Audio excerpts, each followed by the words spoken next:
Mommy, have you seen my doll? I want my doll, Mommy. Have you seen my doll, Mommy?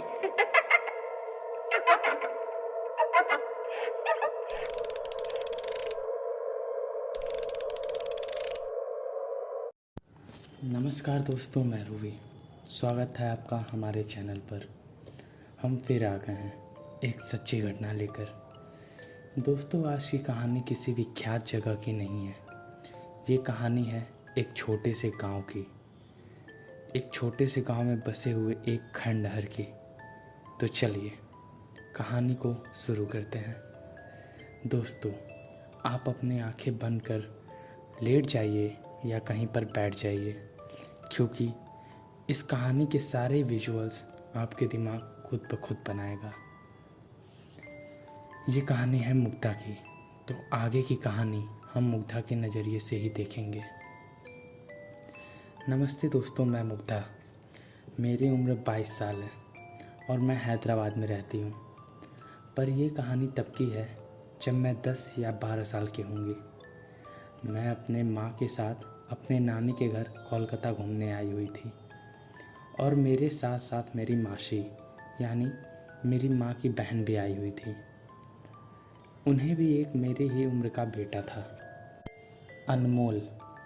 मेरी माँ और मासी हर साल गर्मियों की छुट्टियों में नानी के घर आया करते थे, तो हम दोनों भी साथ साथ उनके आया करते थे। हमारे नानी का घर एक तल्ले का था। उस घर में ऊपर कुछ जगह तो थी, पर वहाँ बस सामान रखाया करते थे। वो इतना कम जगह था कि वहाँ कोई खड़ा भी ना हो सके। घर में बीचों बीच में आंगन था जो छत से बिल्कुल खुला हुआ था, और उसी आंगन में एक पेड़, और आंगन के चारों तरफ कमरे बने हुए थे। मेरी माँ बताती है हम दोनों बचपन में काफ़ी शैतान थे। हम दोनों जहाँ एक साथ रहते थे, यानी मैं और मेरे मौसी का लड़का अनमोल, वहाँ शांति नाम की कोई चीज़ नहीं रहती थी। हम उस किस्म के बच्चे थे जिनसे अगर आपको कोई ग्लास उठवाना हो तो आप हमसे ये ना बोल के कि बेटा ये ग्लास यहाँ रख दो, बल्कि ये बोलते कि बेटा ये ग्लास यहाँ मत रखना। हम बिल्कुल उल्टा काम किया करते थे। हमें किसी के बात को टालना बहुत अच्छा लगता था। हम शहर के रहे हुए थे और हमारा गांव हमें बेहद पसंद था। हमारा गांव कम से कम 5 किलोमीटर में फैला हुआ था और गांव में कुल 70 या 80 लोग होंगे। हमारे गांव में अगर एक घर यहाँ था तो दूसरा घर काफ़ी दूरी पर था, इतने दूरी पर कि वो घर एक छोटा सा बिंदी दिखता था। सभी परिवार के पास अपना एक तालाब और बगीचा हुआ करता था। ऐसे ही एक शाम मेरी नानी, मासी और माँ हम दोनों को लेकर टहलने निकले। हम हर शाम टहलने जाया करते थे। वो लोग एक पेड़ के नीचे बैठ बातें कर रहे थे और हम दोनों अपना आतंक करने में व्यस्त थे। खेलते खेलते हमने देखा पास में ही एक आधा बना हुआ घर था। ऐसा लग रहा था जैसे वो घर बन रहा हो और आधे पर ही उसका काम बंद हो गया हो। उस समय हमें उतनी समझ नहीं थी, तो हम दोनों खेलते खेलते उस घर की तरफ जाने लगे। तभी हमारी नानी का ध्यान हमारे ऊपर पड़ा, तो वो हमारे पीछे चिल्लाते हुए दौड़ते हुए आई। वो हमें देख ऐसे दौड़ी जैसे हम किसी आग के कुएं में गिरने वाले हों, और हम दोनों को खींचते हुए वापस से बगीचे की तरफ ले गई। वहाँ ले जाने के बाद हमारे माँ ने हम दोनों को बहुत ज़ोरों ज़ोरों से थप्पड़ मारा और बोला, दोबारा उस घर की तरफ गए तो मुझसे बुरा कोई नहीं होगा। उस टाइम के लिए तो हम बहुत रोए, पर अब हमें गुस्सा आ रहा था। आखिर ऐसा क्या है जो हमारे घर वालों ने हमें वहाँ जाने से ऐसे मना किया और हमें इतना मारा। चूँकि हमारे घर वाले हमें डांटा मारा नहीं करते थे, इस वजह से हम लोग और मन के बढ़े हुए थे। उस टाइम तो हम सब वापस घर को चल दिए। घर जाकर माँ ने मुझे हमें फिर समझाया, क्योंकि वो जानती थी हम कैसे बच्चे हैं। उन्होंने हमें समझाते हुए बोला, बेटा वो घर ठीक नहीं है, तुम सब प्लीज़ प्लीज़ करके दोबारा वहाँ जाने की कोशिश भी मत करना। तो हमने हाँ में सर हिलाया। उसके बाद माँ भी अपने काम में लग गई। अगली दोपहर जब सभी लोग सो रहे थे और नाना जी खेतों में काम करने गए थे, तो मैंने और अनमोल ने फैसला किया कि हम वापस से उस खंडहर में जाएंगे और देखेंगे आखिर है क्या उस खंडहर में।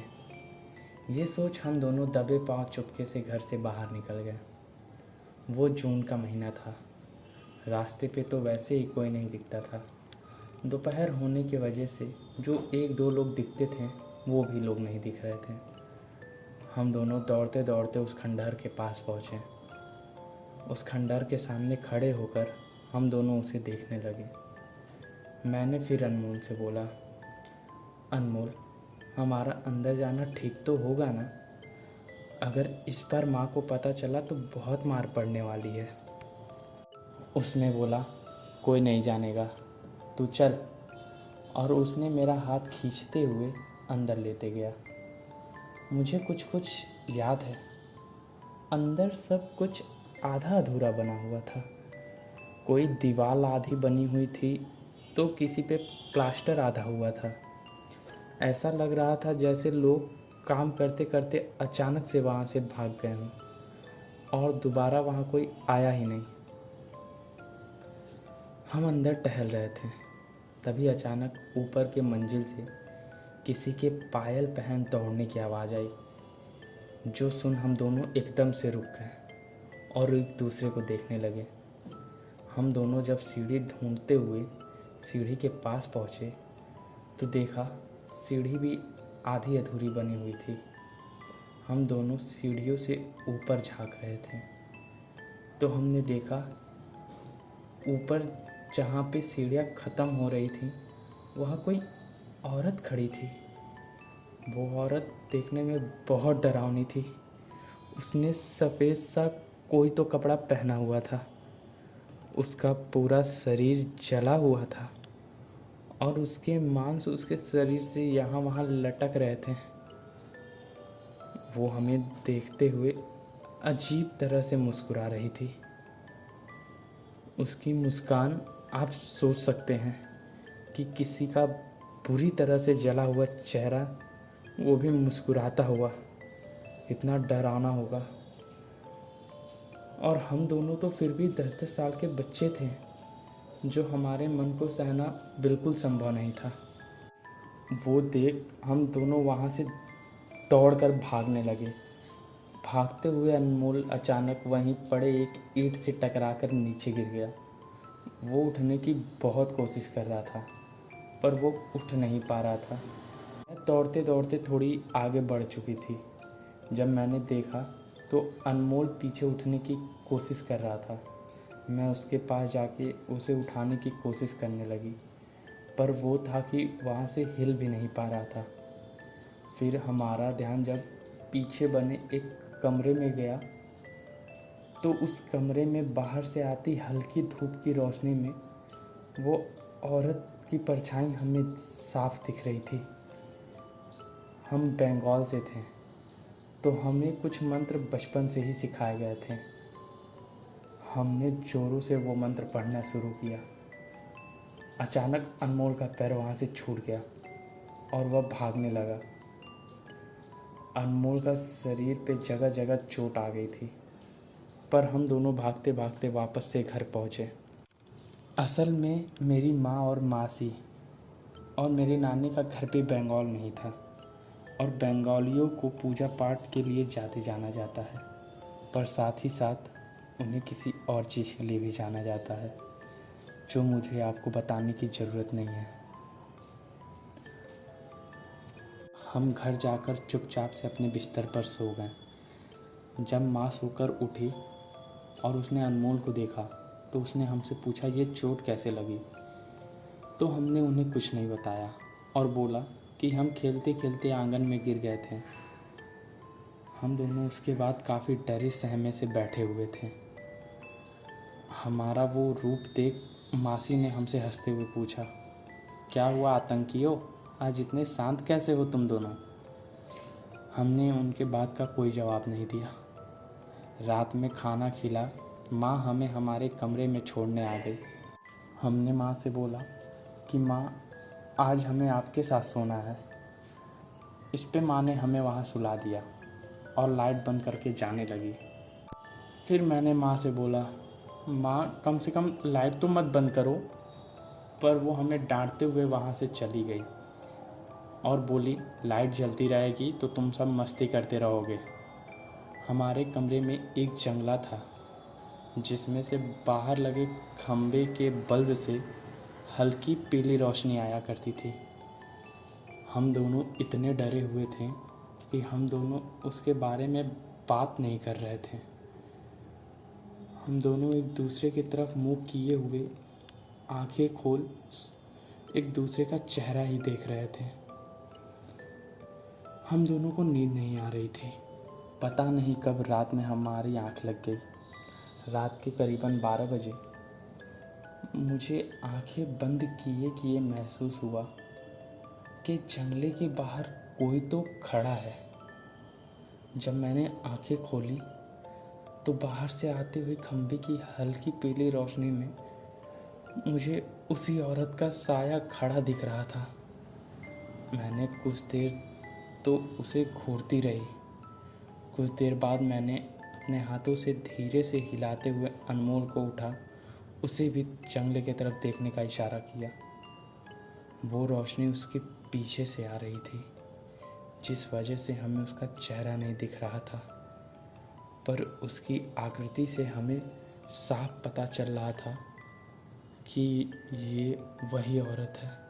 जब मैंने चिल्लाने की कोशिश की तो उसने अपनी उंगलियों को अपने होठों पे रखते हुए बोला, चित्कार नोहे ना होले रबे चेतक बिना। वो सुन हम झट से अपने उंगलियों को अपने मुंह पर रख लिया। वो औरत वहीं से खड़े खड़े हमें देख रही थी और हम दोनों भी उसे देख रहे थे। और अगले ही पल पता नहीं वो वहाँ से गायब होकर कहाँ चली गई। जब हम करवट बदलकर सीधा हुए तो हमने देखा कि वो हमारे कमरे में थी। वो अनमोल के बगल में सोई हुई थी। उसे इतने करीब देख हमारे मुंह से चीख निकलने ही वाली थी, पर हमने अपनी चीख को अपने हाथों से मुंह पर जोरों से रखकर दबाया और अचानक वो उठकर बैठ गई और अनमोल के सर को सहलाने लगी और एक गाना गुनगुनाने लगी। उसके बाद उसने अपने बड़े बड़े नाखूनों से अनमोल के सर को सहलाना शुरू किया। उसके वो नाखून अनमोल को चोट पहुंचा रहे थे। पता नहीं उसके शरीर से अजीब सी सड़न की बहुत बुरी बदबू आ रही थी, जिसे महकते ही उल्टी होने को जी कर रहा था। अनमोल से वो सब सहा नहीं जा रहा था और जब उससे ये सब बर्दाश्त नहीं हुआ तो उसने एकदम से चिल्ला दिया। उसके चिल्लाते ही हम दोनों ने अपनी आंखें बंद कर ली और वो तब तक चिल्लाता रहा जब तक माँ और मासी ऊपर नहीं आ गए। मासी उसके पास आते हुए पूछती है, क्या हुआ बेटा, क्या हुआ, ऐसे क्यों चिल्ला रहे हो? और अनमोल धीमी होती आवाज़ में माँ माँ माँ करते करते बेहोश हो गया। जब माँ और मासी ने मुझसे पूछा तो मेरा ध्यान उनके पीछे जंगले पे गया। वो औरत वहीं खड़ी थी और उसने फिर अपने होठों पे उंगली रखते हुए मुझे चुप रहने का इशारा किया। मैं वहीं एक टक जंगले की तरफ देखे जा रही थी। फिर माँ ने मुझे हिलाते हुए पूछा, मुग्गू क्या हुआ? फिर मेरा अचानक से ध्यान टूटा और मैंने माँ से बोला, वो माँ पता नहीं ये अचानक से चिल्लाने क्यों लगा। मैं माँ को अब सब बताना चाहती थी। पहले तो मैं मार पड़ने के डर से नहीं बता रही थी, पर अब मुझे माँ को सारी बात बतानी थी। भले मुझे मार पड़ती, पर अब डर मार का नहीं था। उसके बाद माँ मासी हम दोनों को लेकर अपने कमरे में चली गई। मैं वहाँ रात भर नहीं सोई और भोर में कहीं जाकर मेरी आँख लगी।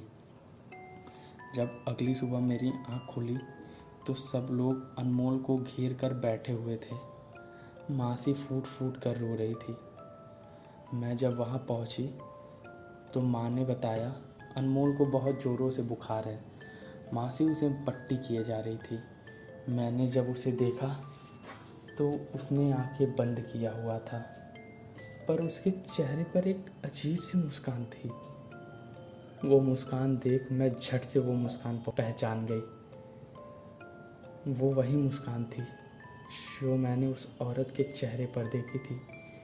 ये देख मैं घबरा गई और वहाँ से अपने मुंह को फेर लिया।